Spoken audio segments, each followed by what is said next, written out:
In today's video, we're going to be diving into the upcoming pattern, taking a look at colder temperatures, especially between like the 7th and 12th time frame. I'm thinking somewhere in there is the peak for the colder temperatures, and we have reason to believe that it is going to be warming after that point. Outside of that, we do still have some major severe weather ongoing and expected over the coming few days. It does quiet up as that cold air moves in, thankfully, and there is a couple of snowfall chances. We have models calling for some snowfall for the Ohio Valley, Mid-Atlantic, and Northeast that definitely needs to be discussed, and that's going to be an interesting thing. We're moving towards the midway point of April. Pretty crazy stuff.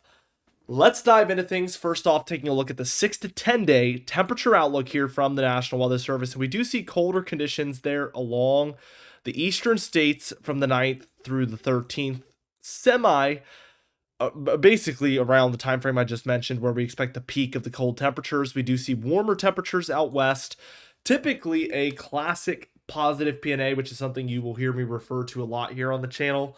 Basically just means warm out west, but a more classic positive PNA pattern would be a little bit more secluded along that west coast area, and the cold would spread in more for the central and eastern states. But what we see is a very east-based looking positive PNA, where that warmth is spread well into the plains and parts of the Midwest there, and this forces the cold to also be very east-based. We see the peak of it along that kind of southeast coast, and as this warmth continues to expand eastward, after this point, it's going to force this cold to continue moving eastward as well.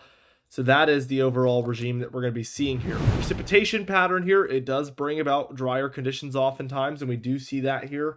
There's a lot of what we saw in the kind of winter time frame overall. Very, very interesting stuff. We do see the East Coast does hang on to some of these above normal precipitation areas there, the Northwest as well, a little bit of it, but we're looking at a majority of the nation definitely below average here. 8 to 14 day period. This will be for the April 11th through 17th time frame, and again, we do see this warm bubble spread eastward to where now, it's more over the central states than even strictly the western states, and we see that we have near normal conditions expected for most of the east for this time frame. A little bit below normal here for the southeast perhaps, but not really expecting it to be very, very far below normal or anything like that. Looking at the precipitation, it's the same idea. Below average for most of the nation. The Northwest is a little bit above here, and the immediate East Coast, especially for the Mid-Atlantic and Northeast, is looking slightly above, but again, majority is below average here clearly. Looking at the European model, we're just going to move through this, but we see for today an enhanced risk of severe weather. We see a lot of thunderstorms flaring up from the New Mexico, Texas, Oklahoma, Kansas area, eastward through Missouri, Arkansas, Louisiana, Mississippi, Tennessee, Kentucky, Illinois, Indiana, Alabama, Georgia, South Carolina, North Carolina, West Virginia, Ohio, Pennsylvania, Maryland. That is like almost half the nations in the United States. It feels like that is so many, at least 15 to 20 states there dealing with these thunderstorms. So this is obviously going to become more common as we move deeper into the spring and into the early summer. We're going to see these very expansive days of thunderstorms. Definitely something to think about and look forward to if you do enjoy those, not harmful, but just typical thunderstorm days. I just love that type of stuff. We do see snowfall throughout parts of the Rockies and Plains here, as we're in actually today a more negative PNA pattern, and this is going to continue for a few days. Again, that outlook we looked at, the 6 to 10 day one, starts on the 9th. So we see for the 4th, 5th, 6th, it is going to look warm in the east, cold in the west. That is going to flip in a big, big way here coming up soon. Let's take it towards tomorrow. This will be tomorrow afternoon on Friday, April 4th. We do see these thunderstorms continuing, and they are very expansive still. Parts of the plains, Midwest, Deep South, Ohio Valley, Mid-Atlantic, and Southeast there. We do continue to see some snowfall for parts of the plains and Rockies there as well. And your initial sign of that pattern change is this warmer air mass now starting out for the West Coast. This over time and over the course of a few days is going to shove that cold air into the eastern states, and this warmer pocket in the west is going to become a lot more expansive, as we saw in the outlooks at the beginning. Let's start out for Saturday on the 5th, and now what we see is this trough is more centered over the plains here than anything. We do see the warmer conditions, and also something we commonly see in these is this high pressure, so lack of storms moving through. And this day on Saturday is another day where we have plenty of thunderstorms for the plains, Midwest, Ohio Valley, Mid-Atlantic Northeast. We're kind of just stuck in a day after day after day thunderstorm pattern for those areas. And then finally for Sunday afternoon, we see this kind of moving towards the east, some thunderstorms and showers in here. Very expansive positive P&A once again for a lot of these areas in the west, and colder conditions now moving into a lot of the Midwest and moving towards the east. Looking at Monday, this will be the 7th, we see a more extreme version of this. Warmer conditions overall in the west, although there is some colder temperatures starting to build for the northwest and western areas of Canada. That's very interesting alongside storminess. So I mentioned this yesterday, but there is a lag. We see the positive P&A develop, and it does take a couple of days for the cold to really build in the east. And once we see it flip negative again, it does take a couple of days for the warm to return to the east. So we're basically seeing it start and go very quickly on most of these models. And then we see the cold last for, 3-4 days in the east, and then we warm back up. But it all kind of lags behind that P&A out west. As we continue moving forward towards Tuesday afternoon on April 8th, we're very clearly in a more warm west, cold east pattern, as there is really, really cold temperatures here in the east. I would say this is a kind of gardening disruptor type of cool down, where we're seeing like unseasonable cold, a lot of people seeing frosts when they shouldn't be seeing it, that type of situation. We do have snowfall as well for parts of the Mid-Atlantic and Northeast here, alongside a 998 millibar low pressure center there in northern Vermont. Looking towards Wednesday, that does come to an end. Still cold in the east, but we're looking less and less warm over the west is a big factor here. Thursday on the 10th, again, a lot of the same. Friday the 11th, we see the jet stream is moving in more through the central western states, ridging over the plains just to the east of the Rockies, and then troughing there in the east again. We do have an impactful rain system. Don't see much in the way of too many severe weather threats within this. There's a low pressure system trying to form in here, and this could be a big rainmaker here as we move towards next weekend, so over a week from today. Obviously take that with a grain of salt, as that is 8 days out approximately, but could be in for a bigger rainstorm, which we certainly needed with all the pollen on the ground. Unless you've seen a lot of rainfall recently in the east, you know what I'm talking about. I just cannot wait for it to wash away. It is just yellow everywhere. There's like an eighth of an inch of it on everything. It's crazy. That's kind of an exaggeration, but it is a lot.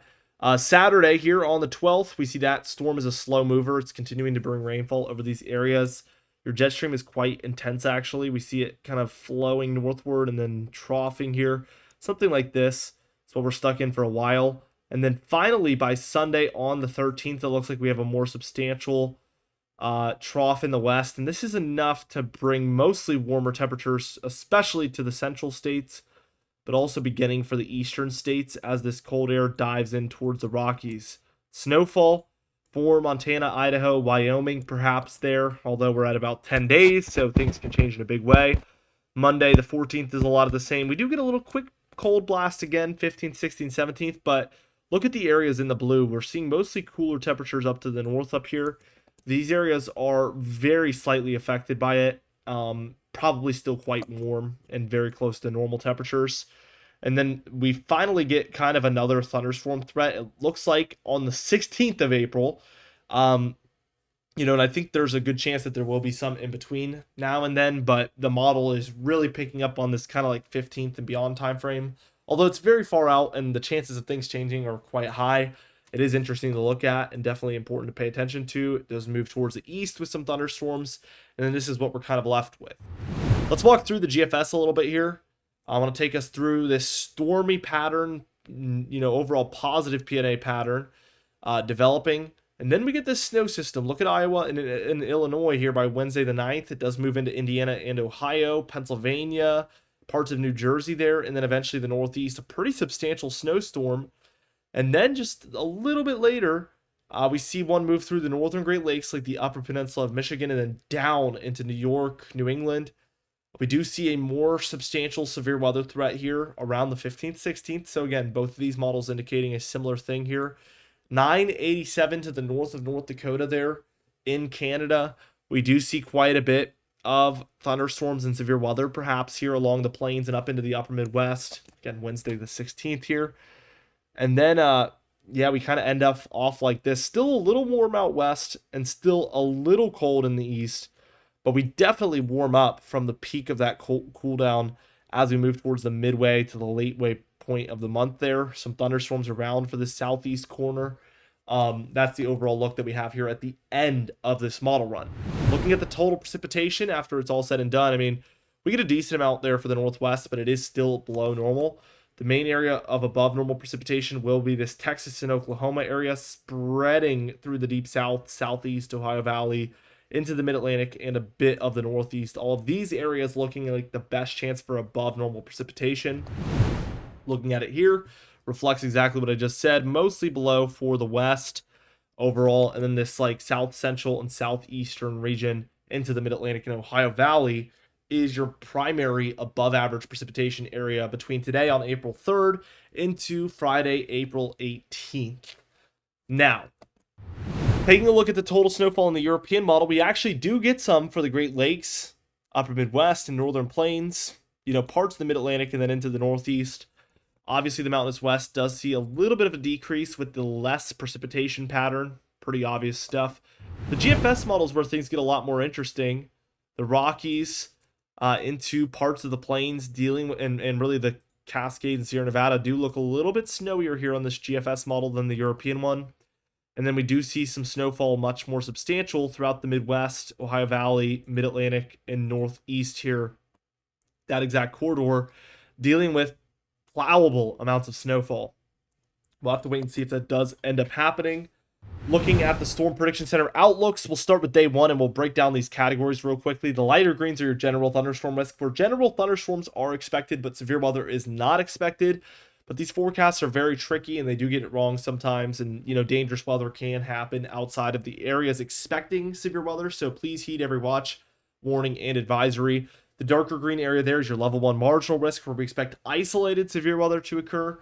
The yellow area is going to be your level 2 slight risk, where we expect more scattered about severe weather reports. And then your orange area there for Texas, Oklahoma, Louisiana, Arkansas, Mississippi, a little bit of Missouri and into Tennessee. That is going to be your level 3 enhanced risk, where we do expect that severe weather to become a little bit more widespread in there.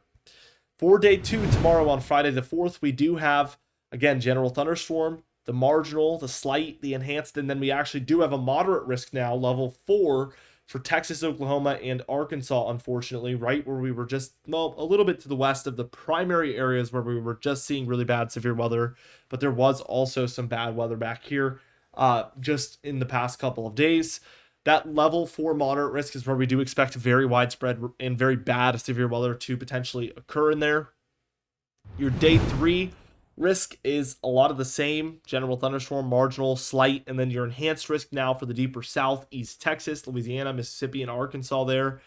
Very, very intense. And we actually do have a day 4 outlook there for areas like very far southeastern Mississippi, I should say, very far eastern Louisiana, and then a lot of southern and eastern Alabama, a lot of western and southern Georgia, and then the Florida Panhandle are in that 15% chance area. I always have to explain this, but days 1 through 3, they do the categorical outlooks. And then days 4 through 8, they do the long range outlooks. Like this one, where they only have 2 options, 15% or 30%, or nothing, of course. The 30% or the 15% chance that we see here translates to a slight risk of severe weather at least. And oftentimes they do go higher over time. So time will tell. This is for Sunday the 6th, but we do expect bad severe weather down there in the deep south and southeast. With all that being said, be sure to subscribe. We upload every single day. You can even hit the bell icon for daily notifications when we upload, so you never miss one. Be sure to like the video if you did enjoy it. Leave a comment down below, and I'll see you guys in the next video.